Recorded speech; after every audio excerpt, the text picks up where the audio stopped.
گھر میں داخل ہوا تو دیکھا بیوی بیٹھی رو رہی ہے۔ کیا ہوا؟ میں نے پوچھا۔ یہ آنکھیں کیوں لال کر رکھی ہیں؟ سب خیریت تو ہے نا؟ آج اس کمینے نے بیوی کے کہنے پہ اس بڑھیا کو پھر مارا ہے۔ وہ پھر ہچکیوں سے رونے لگی۔ تمہیں کیا، وہ اس کی ماں ہے، تمہاری نہیں، اور پھر بڑھیا زبان چلاتی ہوگی، بہو کے معاملات میں دخل دیتی ہوگی۔ میں نے اس کا غم غلط کرنے کے لیے کہا۔ زبان چلاتی ہوگی، معاملات میں دخل دیتی ہوگی؟ آپ کو کچھ پتہ بھی ہے؟ اس بیچاری کو فالج ہے، اٹھنے بیٹھنے کے لیے سہارے کی محتاج ہے، اٹک اٹک کر اپنی بات پوری کرتی ہے۔ بیوی نے تلخی سے جواب دیا۔ پہلے تم نے کبھی بتایا نہیں کہ اس کو فالج ہے، میں نے انجان بنتے ہوئے کہا۔ 1000 دفعہ تو بتایا ہے، مگر آپ کو کپڑوں کے علاوہ کچھ یاد رہے نا، بیوی بولی۔ اچھا چھوڑو، ہم کر بھی کیا سکتے ہیں؟ میں نے موضوع بدلنے کی کوشش کی۔ میرا دل کرتا ہے کہ بڑھیا کو اپنے گھر لے آؤں کچھ دنوں کے لیے، میری بیوی نے کہا۔ کیا کہا؟ پاگل ہو گئی ہو؟ پرائی مصیبت اپنے گلے ڈالو گی؟ مجھے اس کی سوچ پہ غصہ آ گیا۔ صرف ہفتے بھر کے لیے اس نے میرے غصے کو نظر انداز کرتے ہوئے کہا۔ شاید وہ پہلے سے ہی سب پلان بنا کے بیٹھی تھی۔ نہیں، یہ ناممکن ہے۔ اور پھر وہ کیوں دینے لگا اپنی ماں ہم کو؟ میں نے کہا۔ اس کی بیوی کئی مرتبہ کہہ چکی ہے کہ بوڑھیا کہیں دفع تو ہو نہیں سکتی، کتے کسی جان ہے، مرتی بھی نہیں، بیوی نے کہا۔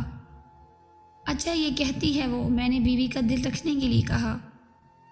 بس آپ مان جائیں اور اس کو اپنے گھر لے آئیں، یہ کہتے ہوئے وہ میرے پہلو میں آ بیٹھی، اور یہی اس کا خطرناک حملہ ہوتا ہے اپنی بات منوانے کا۔ اچھا جی، اب اس بڑھیا کو گھر لانے کی ذمہ داری بھی مجھ پر ڈال رہی ہو، اور یہ تو سوچو کہ تم اس کو سنبھال بھی لوگی، میں نے کہا۔ اپنے بچے تو ہیں نہیں، میں بھی گھر میں سوائے ٹی وی دیکھنے کے اور کیا کرتی ہوں؟ چلو وہ آ جائے گی تو میرا دل بھی بہلا رہے گا، اس نے اداسی سے کہا۔ ہماری شادی کو 10 سال ہو گئے تھے، مگر اولاد سے محرومی تھی۔ میں نے سوچا چلو بات کر کے دیکھنے میں حرج نہیں ہے، کون سا وہ اپنی ماں ہمیں دینے پہ راضی ہو جائے گا۔ اگر راضی ہو گیا تو، میں نے سوچا، پھر بھی 1 ہفتے کی ہی تو بات ہے۔ اگر بعد میں اپنے ہی گلے پڑ گئی تو اچانک مجھے خیال آیا، اگر وہ بڑھیا مستقل گلے پڑ گئی تو میں اپنے خدشے کا اظہار بیوی سے کیا، یہ تو اور اچھی بات ہے، اس نے خوش ہوتے ہوئے کہا۔ سچ کہتے ہیں عورت بے وقوف ہوتی ہے، میں نے دل میں سوچا۔ اگلے دن شام کو کافی سوچ بچار کے بعد میں ان کے گھر گیا، کچھ بات کرنے کے بہانے۔ ڈرائنگ روم میں بیٹھا، اس نے جھوٹے منہ بھی چائے کا نہیں پوچھا، تو میں نے اپنے پلان کے مطابق اس سے کہا کہ میری بیوی فالج کا علاج قرآن پاک سے کرنا جانتی ہے، اور وہ آپ کی والدہ کا علاج کرنا چاہتی ہے۔ یہ سن کر اس نے کسی خوشی کا اظہار نہ کیا، تو میں نے بات جاری رکھی کہ اس میں مسئلہ یہ ہے کہ آپ کی والدہ کو ہفتے بھر ہمارے ہی گھر رہنا ہوگا۔ آپ فکر نہ کریں، ہم ان کا اچھے سے خیال رکھیں گے۔ یہ سن کر اس کے چہرے پہ شرمندگی اور خوشی کے ملے جلے تاثرات پیدا ہوئے۔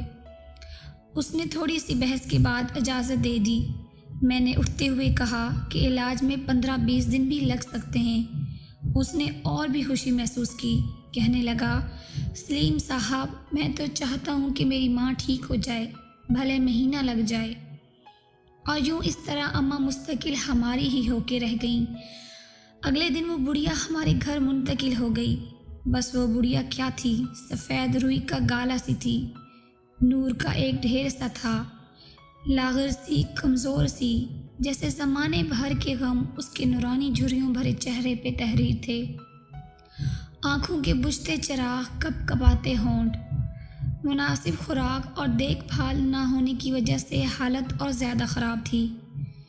میری بیوی تو تن من دھن سے اس کی سیوا میں لگ گئی۔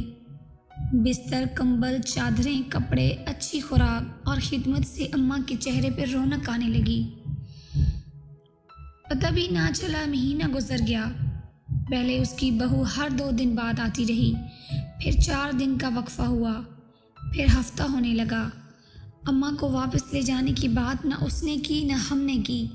دوسرے مہینے میں وہ 1 ہی دفعہ آئی۔ گھر کی مصروفیت کا رونا روتی رہی۔ تیسرے مہینے کے بعد اس نے آنا بند کر دیا۔ میں نے بیوی سے کہہ دیا کہ اب اماں تمہاری ذمہ داری بن گئی ہیں، اب تم سنبھالو۔ بیوی نے خوشی کا اظہار کیا۔ یہ غالباً 7واں مہینہ تھا کہ اس آدمی کو اس کی بیوی نے قتل کر دیا اور بعد میں وہ خود بھی پکڑی گئی، اور یوں اماں صرف ہماری ہی ہو کے رہ گئیں۔ ادھر جیسے جیسے اماں کی توانائی بحال ہو رہی تھی اور چہرے پہ رونق مسکان آنے لگی تھی، ویسے ویسے میرا کاروبار ترقی کرنے لگا۔ ایسی لگتا تھا جیسے مجھ پہ دھن برسنے لگا ہو۔ سال بھر میں میری 3 دکانیں ہو چکی تھی۔ تیسرے سال ہم تینوں، میں، بیوی اور اماں نے حج کی سعادت حاصل کی۔ گلستان جوہر میں 500 گز کا بنگلہ خرید کر وہاں شفٹ ہو گئے۔ اماں ہمارے ساتھ 7 سال رہیں۔ ہر پل ان کا ہمیں دعائیں دیتے گزرتا اور ہم میاں بیوی خوشی سے پھولے نہ سماتے۔ عجیب کرامت یہ ہوئی کہ اماں کی برکت اور دعاؤں سے اللہ رب العزت نے مجھے اولاد سے نوازا۔ آج وہ ہمارے درمیان نہیں، مگر ان کی کمی شدت سے محسوس ہوتی ہے، جیسے کوئی اپنا کہیں کھو گیا ہو۔ ہم نے بھی کبھی ان سے ان کا نام تک نہ پوچھا، بس ان سے ایک خلوص کا رشتہ تھا۔ پچھلے دنوں میری بیوی بہت خوش تھی۔ وجہ پوچھی تو کہنے لگی، میں نے ایک خواب دیکھا ہے۔ کیسا خواب؟ میں نے دیکھا کہ محشر کا دن ہے اور سب حیران و پریشان کھڑے ہیں۔ ان میں بھی کھڑی ہوں کہ اتنے میں اماں آئیں اور میرا ہاتھ پکڑ کر کہنے لگی، منیرہ ادھر آؤ میرے ساتھ، تجھے پل صراط پار کرا دوں۔ میں ان کے ساتھ چلی۔ ہم ایک باغ سے گزرے۔ تھوڑی دیر میں باغ ختم ہوا تو ایک بڑا سا میدان آ گیا، تو اماں کہنے لگی، بس ہو گیا پل صراط پار۔ میں حیران ہوئی تو وہ بھی زور سے ہنسنے لگی۔ پھر میری آنکھ کھل گئی۔ مبارک ہو بھائی، بہت اچھا خواب ہے، مگر تمہیں میرا خیال نہ آیا۔ قسم سے میں اتنی پریشان تھی۔ چلو خیر، ہمیں بھی کوئی نہ کوئی مل ہی جائے گا جو پل صراط پار کرا دے۔ آمین، بیوی نے جیسے دل کی گہرائیوں سے کہا۔ اور پھر اس کو میں نے یہ نہیں بتایا کہ ایسا خواب میں بھی دیکھ چکا ہوں، بس فرق یہ تھا کہ اماں نے میرا ہاتھ پکڑتے وقت کہا تھا، چلو تمہیں منیرہ کے پاس لے چلوں، وہ پل صراط کے پار تمہارا انتظار کر رہی ہے۔